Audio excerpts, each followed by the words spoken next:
আযান এবং ইকামতের মাঝখানে দোয়া করেন, নামাজের সিজদায় দোয়া করেন, শেষ বৈঠকে দোয়া করেন। এই যে আত্তাহিয়াতু দরুদ এবং দোয়া মাসুরা পড়ার পরে দোয়া করেন, নামাজে সালাম ফেরানোর পর দোয়া করেন। এই সময়গুলোতে দোয়া করলে দোয়া কবুল হয়। তাহাজ্জুদের সময় অন্তত 2 রাকাত নামাজ পড়ার চেষ্টা করেন।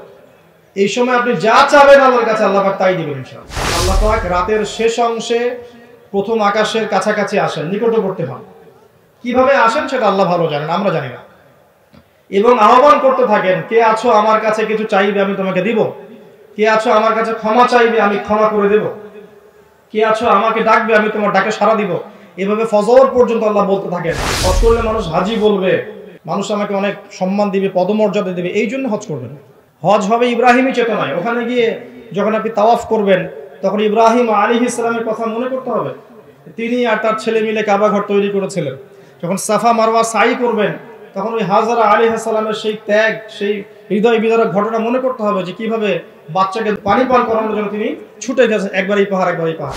শেষ রাত্রে দোয়া করলে দোয়া কবুল হবে, তাহাজ্জুদের সময় দোয়া করলে দোয়া কবুল হবে। বৃষ্টি পড়ছে মনে করেন, এই সময় দোয়া করলে দোয়া কবুল হবে। একটা ভালো কাজ করেছেন, মনে করেন কাউকে একবেলা খাওয়ালেন, অথবা কেউ আপনার কাছে সাহায্য চেয়েছে, আপনি কিছু সাহায্য দিলেন।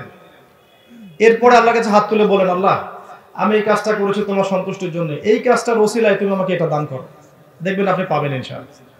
ভালো কাজের ওসিলায় দোয়া করেন, আযান এবং ইকামতের মাঝখানে দোয়া করেন, নামাজের সিজদায় দোয়া করেন, শেষ বৈঠকে দোয়া করেন।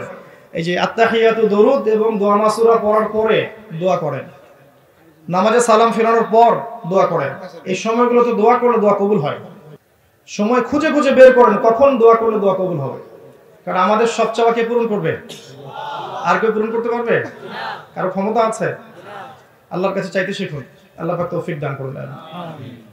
নামাজটাকে ধীর স্থির ভাবে পড়েন, সময় নেন না, নামাজে সময় নেন। আমরা পৃথিবীতে কেন আসছি ভাই? ওয়া মা খালাকতুল জিন্না ওয়াল ইনসা ইল্লা লিয়াবুদুন। আমি জিন আর মানুষকে সৃষ্টি করেছি শুধুমাত্র কি জন্য? আমার ইবাদত করার জন্য। ইবাদত মানে শুধু এই জিকির, নামাজ, তেলাওয়াত এগুলোই নয়, পুরো জীবনের সব কাজই ইবাদত। কিন্তু নামাজটা বেশি ইম্পর্টেন্ট, কারণ প্রথম হিসাব কিসে নেওয়া হবে? নামাজে। এই নামাজে তাড়াহুড়া করলে অন্য বিষয়গুলো টিকবে? টিকবে না। এরপরে আপনি বেশি বেশি সুন্নত নামাজ পড়ার চেষ্টা করেন, নফল নামাজ পড়ার চেষ্টা করেন। যদি পারেন, আল্লাহ যদি তৌফিক দেয়, আল্লাহ আমাকে তৌফিক দেয়, আপনাকে তৌফিক দেয়, তাহাজ্জুদের সময় অন্তত 2 রাকাত নামাজ পড়ার চেষ্টা করেন। এই সময় আপনি যা চাবেন আল্লাহর কাছে আল্লাহ পাক তাই দিবেন ইনশাআল্লাহ। আল্লাহর নবী বলেছেন সাল্লাল্লাহু আলাইহি ওয়াসাল্লাম, আল্লাহ পাক রাতের শেষ অংশে প্রথম আকাশের কাছাকাছি আসেন, নিকটবর্তী হন। কিভাবে আসেন সেটা আল্লাহ ভালো জানেন, আমরা জানি না। এবং আহ্বান করতে থাকেন, কে আছো আমার কাছে কিছু চাইবে আমি তোমাকে দিব, কে আছো আমার কাছে ক্ষমা চাইবে আমি ক্ষমা করে দেব, কে আছো আমাকে ডাকবে আমি তোমার ডাকে সাড়া দিব। এভাবে ফজর পর্যন্ত আল্লাহ বলতে থাকেন। আর আমরা কি করি? সময় অনলাইনে টেপাটেপি করতে থাকি, তাই না ভাই? অনলাইনে সময় দিতে থাকি। আল্লাহ পাক আমাদেরকে বোঝার তৌফিক দান করুন। এই সময়গুলো খুঁজে খুঁজে বের করে আল্লাহকে ডাকার তৌফিক দান করুন। সালাতের পরে আসেন যাকাত। ইকোনমিক্স, ইসলামের অর্থনীতির বেস হচ্ছে যাকাত। নিসাব পরিমাণ সম্পদ হলে আপনাকে যাকাত দিতে হবে। এটা কোনো নফল কিছু না, আপনাকে দিতেই হবে, এটা আপনার জন্য ফরজ। যদি নিসাব পরিমাণ সম্পত্তি হয় যাকাত দিতে হবে। এটা কি করে? এটা আপনাকে সমাজে সাম্য নিয়ে আসবে। আপনার সম্পদের মধ্যে গরিবের হক আছে, এই হকটা আপনাকে দিতে হবে।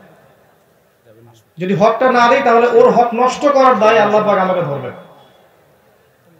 ঠিক আছে?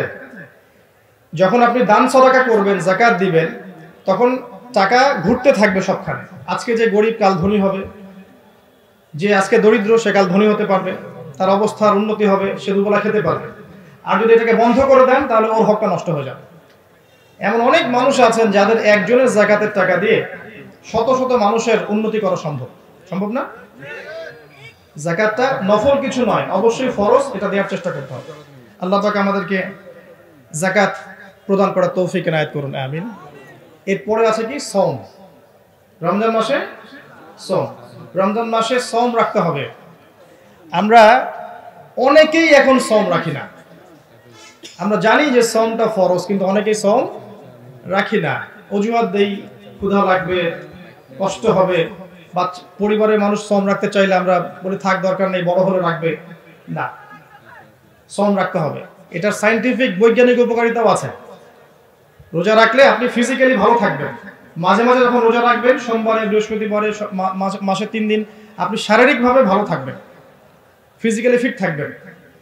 আর আপনি গরিবের ক্ষুধার কষ্ট অনুভব করতে পারবেন। যখন আপনি ক্ষুধার্ত থাকবেন, খাবার পানিও ছেড়ে দিবেন, আল্লাহর হারামগুলো ছেড়ে দিবেন, তখন হৃদয়ের মধ্যে নূর আসবে, তাসকিয়া আসবে ইনশাআল্লাহ। নূরের কথা বলেছি অনেকদিন, যে বেশি বেশি কোরআন তেলাওয়াত করলে কলবে নূর আসে, বেশি বেশি নামাজ পড়বেন, নফল নামাজ পড়বেন, কলবে নূর আসবে। বেশি থেকে বেশি আল্লাহর জিকির করেন, আল্লাহর কাছে দোয়া করেন, কলবে নূর আসবে ইনশাআল্লাহ, আত্মশুদ্ধি অর্জন হবে। যখন নূর আসবে তখন আপনি হিংসা, বিদ্বেষ, গীবত এগুলো ত্যাগ করতে পারবেন, তার আগে পারবেন না। মনটা নরম হবে এবং বেশি বেশি মওতের চিন্তা করলে, কবরের চিন্তা করলে, পরকালের চিন্তা করলে কলবে নূর আসে। এই কাজগুলো খুব ইম্পর্টেন্ট। রোজা যে বেশি বেশি রাখবে তার হৃদয়ের মধ্যে নূর আসবে ইনশাআল্লাহ। আল্লাহ পাক আমাদেরকে রমাদানের সওম, আগামী রমাদান পর্যন্ত আল্লাহ আমাদেরকে বাঁচিয়ে রাখুন এবং রমাদানের সওমগুলো ঠিকঠাক মতো আদায় করার তৌফিক এনায়েত করুন। এছাড়াও রমজান মাসে কোরআন নাজিল হয়েছে, ওই কোরআনের হকটা আদায় করতে হবে। হকটা কি? 1 নাম্বার কোরআন তেলাওয়াত শেখা, কোরআনের অনুবাদ শেখা, কোরআনের ভাষাটা শেখা, কোরআনের তাফসীরগুলো পড়া, আদেশ নিষেধগুলো মেনে চলা, কোরআনের শিক্ষা মানুষকে শেখানো, এগুলোর হক। ওই রমজানে আসে তাহাজ্জুদ, আছে না? তারাবি, তাহাজ্জুদ, ইফতার করানো, এগুলো সংস্কৃতি আছে। এগুলোকে এনজয় করবেন, ভালোবেসে এগুলো করবেন, বিরক্ত হয়ে করবেন না, ভালোবেসে করবেন, দেখবেন ভালো লাগছে। এবং রমজান মাস চলে গেলে আপনার কষ্ট লাগবে। সবাই ঈদে আনন্দ করবে, আনন্দ সবাই করবে, কিন্তু যারা মুত্তাকি, আল্লাহর প্রিয় বান্দা, দেখবেন রমাদান চলে গেলে চোখ দিয়ে পানি পড়তে থাকে।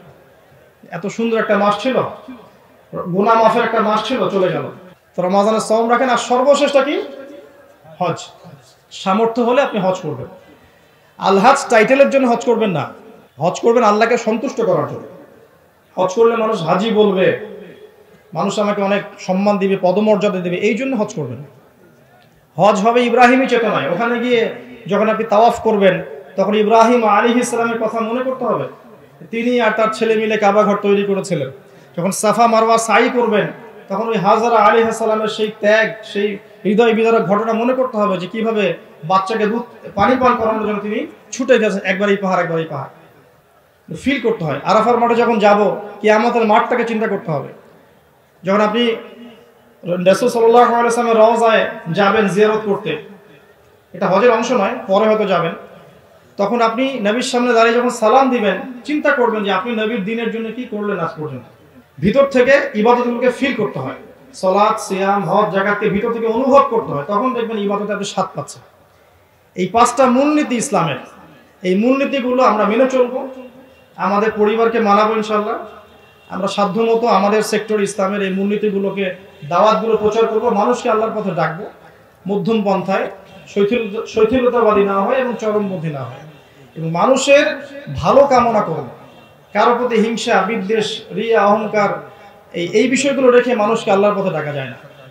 সবার জন্য কল্যাণকামী হয়ে মনটাকে বড় করে মানুষকে আল্লাহর দ্বীনের দিকে ডাকলে পরে দেখবেন দ্বীন ইসলাম ইনশাআল্লাহ জিন্দা ছিল, জিন্দা আছে, জিন্দা থাকবে ইনশাআল্লাহ।